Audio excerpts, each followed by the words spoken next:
and welcome to Ministry Monday. I'm your host, Amanda Bruce. Today on the podcast, we are discussing the environment of our worship. Many churches across the U.S. use projection screens to enhance the environment of worship, primarily for its increased participation and awareness of the church space and liturgy. But are projection screens right for everyone? And how would one begin to even implement this method of ministry? I asked my friend Craig Colson to share some of his experiences. Now, Craig is the Director of Music and Liturgy at Church of the Holy Apostles in Spring Grove, Illinois. Not only is Craig using projection screens at this church here, but he used the projection screens for many years prior at the St. Francis Xavier Catholic Community in Phoenix, Arizona. But in fact, today, Craig was kind enough to sit down with me in his new church space to show exactly how in that sanctuary projection screens can, in fact, impact the environment of our worship. So, hey everybody, NPM, let me introduce you to my new church. This is Holy Apostles, Church of Holy Apostles in McHenry, Illinois. And it's a bit different. The whole sanctuary is shaped like a giant boat. So the ambo's here, and then I'm walking up a ramp. Hopefully I won't kill myself. But Yeah, watch your feet. Yeah. The altar and the tabernacle is back there. And can you see the crucifix there? Yeah, a little bit. Yeah.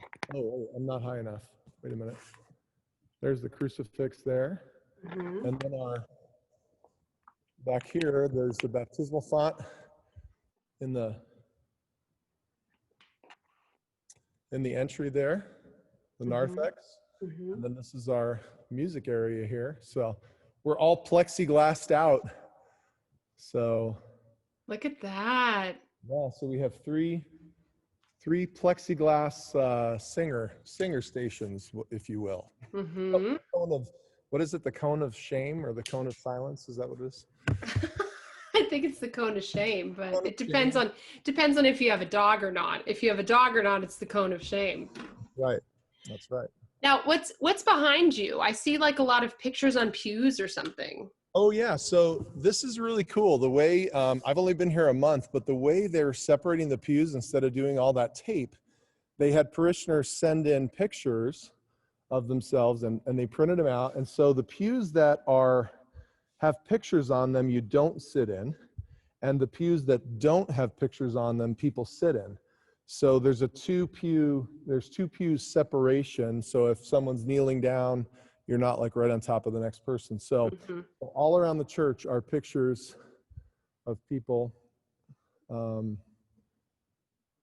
that, people send in from home. So it's a great way to separate the pews without having all that tape everywhere. It's kind of cool. Wow, that's cool. I wonder who came up with that idea. I love that idea.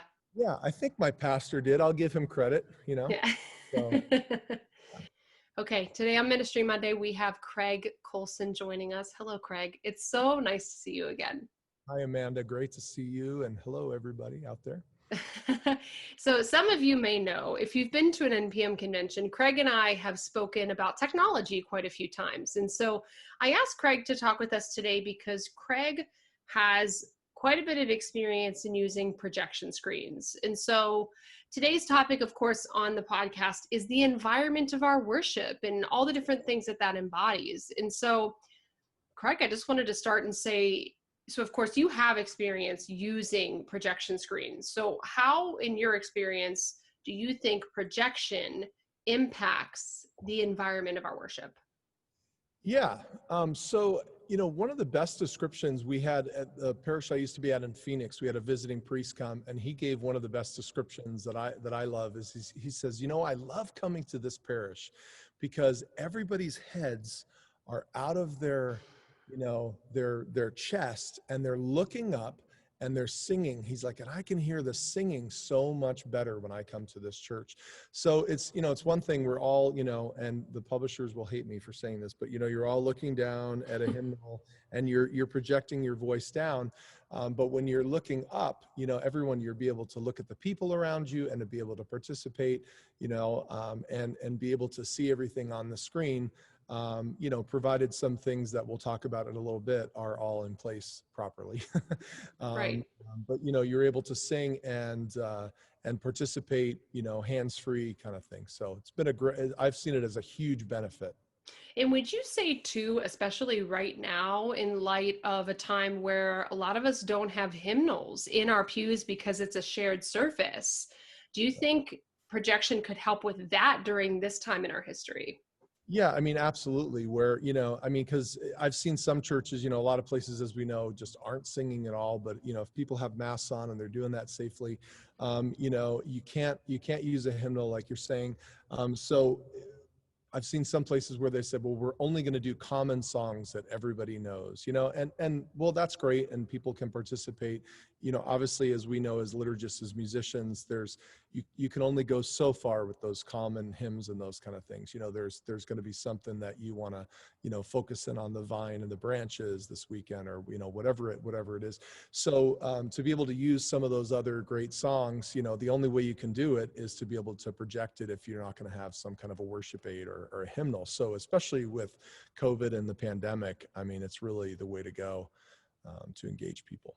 Mm-hmm. So on that same thing, though, we've talked about music and projection. In your experience, has there been any other use for projection screens during a liturgy, after a liturgy, other than music?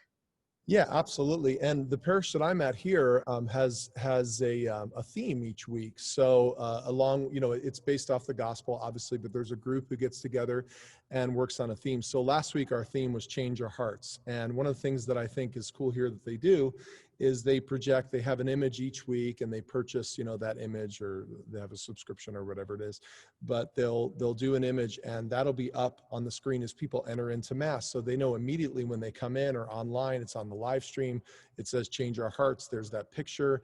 We put it on the front of our bulletin. We put it on our website. So there's that congruent theme all together, when you come into Mass, and we're able to project it. And then as well as the creed and things like that. If you want to switch, obviously now we have the option to do the Apostles' Creed or the Nicene Creed. And that was 10 years ago, people are still confused about what so, you can put those things up on there.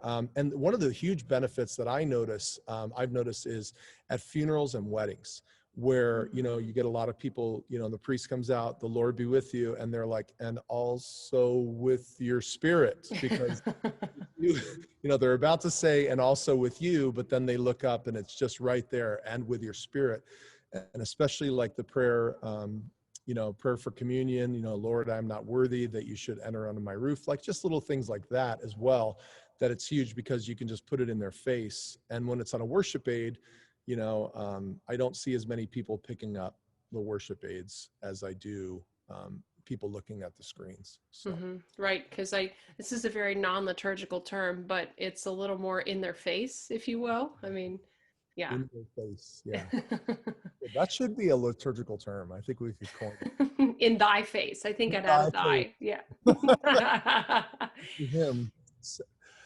So it's clear that you have a positive, experience with projection screens, but we all know that when you add something into ministry, there are often either setbacks or personnel that is needed that wasn't needed before. So have you seen any drawbacks or challenges with using projection screens? Yeah, I mean, the challenge is you have to have someone to run it, number one. Maybe even step -1 would be someone to put the lyrics in. So, one of the good things with CCLI, and a lot of people I've noticed as I've gone around and talked about this, different workshops don't know this, but if anything CCLI, you can import into, there's a program called Propresenter, and that's the program that I would recommend for people to use, not use PowerPoint and things like that. And there's a lot of reasons, and we probably don't have time to go into all those, but just take my word on it. Propresenter is amazing, but it incorporates CCLI Song Select into it. So you just register, you have Propresenter, you purchase that program, you click on Song Select, you type in Amazing Grace, or, obviously there's not going to be the wealth of Catholic music in there, but a lot of them, and OCP and World Library and those are putting more and more songs into CCLI, so you can get some of those lyrics, and they just basically, you click it, you're like, yeah, that's the song I want, insert it, and it makes all the slides for you. You can select if you want them like in a bigger paragraph or just a one line kind of thing. Color codes them, like verses are blue, choruses are red, all those kind of things is all done for you. So, or if you know somebody, like what I've done is just shared my library with people. So if they get ProPresenter, you can reach out to me if you want. I'd be glad to share my library with you and get them that way. Cool. That's great.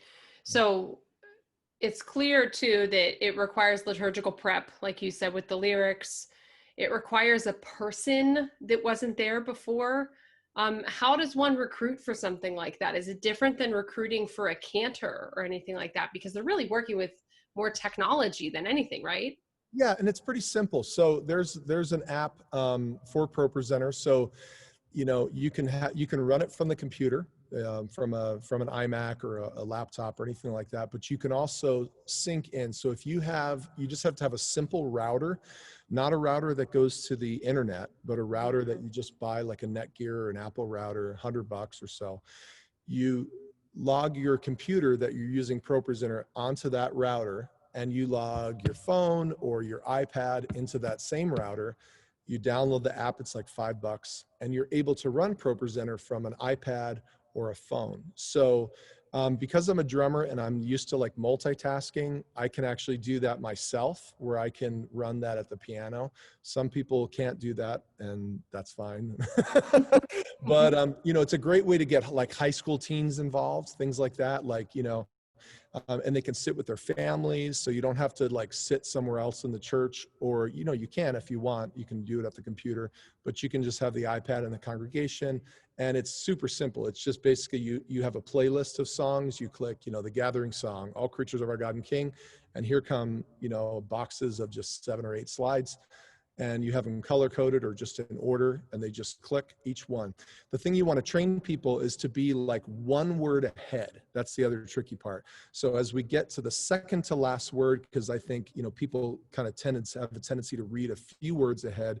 So all creatures of our God and King, lift up our voice and let us sing. So as we get to the word us, go to the next slide, and then people will be able to sing. So as a musician, that can get frustrating, or a person who likes to sing and wants to sing in the pews, because you're like waiting for the next word and it's not there. So the people here at this parish are super, super trained, because I noticed that right when I got here. I was a little worried about it, but they're like right on top of getting to the next one. So And I think too, that reminds me a lot of having someone as a page turner. If you ever have a page turner for a concert or something like that, they have to be used to turning in advance.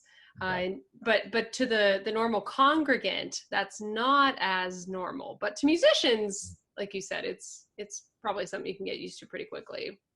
Yeah, and one of the things that I haven't seen anybody that I know anyway use, but another thing, and especially with COVID going on, is in that same iPad or iPhone app, the password is usually defaulted to control. So when you type in the password, it's usually control, CONTROL.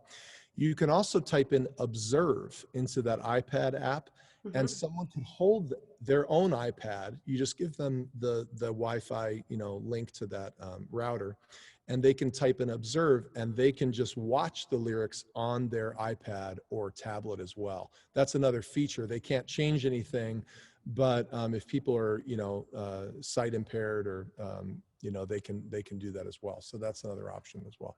Wow, that's really cool.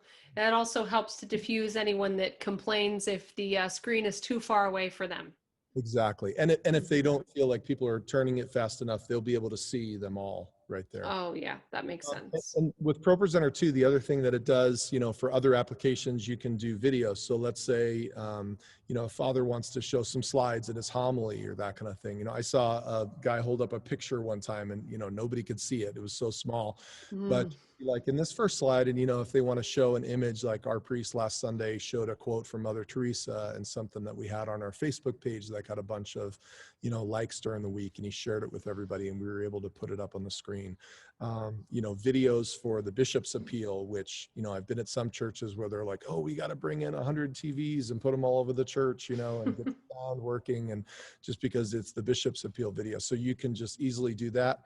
And you can also put MP3s in it as well. So if you want to just have some instrumental music on, maybe for a wake service or, whatever that might be, where you don't have a musician, you just load your iTunes. You can do it all within Propresenter. Nice. Very good. So one last thing about this too. So I don't know if you have any experience with this just yet, but if someone were to be using lyric projection and they were live streaming, is there anything there that we need to be aware of in terms of copyright licensing? Oh, as far as copyright licensing. Well, when you have the copyright licensing, you have to pay a mechanical license, not a mechanical license, mechanical license to record, the reprint license to be able to use the lyrics. But then there's also a separate live streaming license that you need to get. So you can reach out to One License or to CCLI. So they do have a live streaming license that you can get. It's just a little bit of an extra fee. There's a program called OBS, which probably more and more musicians have become more familiar with, but you can in OBS be able to put the lyrics into the live stream. You can do what's called a lower third, so which would be like, here you see a lot of people doing, and there's, people out there that know how to do that. I'm not one of them, but I have a guy who I know who did it for me when I was in Phoenix, and you're able to put the lyrics in and that kind of thing, but it's OBS, and that's a free program. You just have to know some of the ins and outs of how to use that, but it is doable, but the copyright is available as well. Right. Okay. That's a good point too. And I think we'll honestly do another episode just on Ministry Monday for live streaming alone, because that right there has been a huge conversation that everyone is asking me for. So if you're listening to the podcast, stay tuned. That's coming. So one last question for you. So you've kind of addressed it a little bit, but I want to go like -2. I know you went -1 with your steps, but -2, someone wants to begin projecting, but they have no equipment. They might not even have the money fully yet. Where do they start?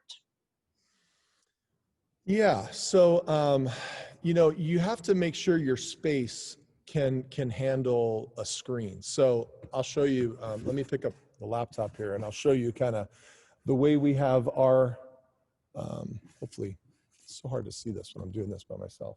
That center, you see that there's that panel there, and that's where our projector comes down.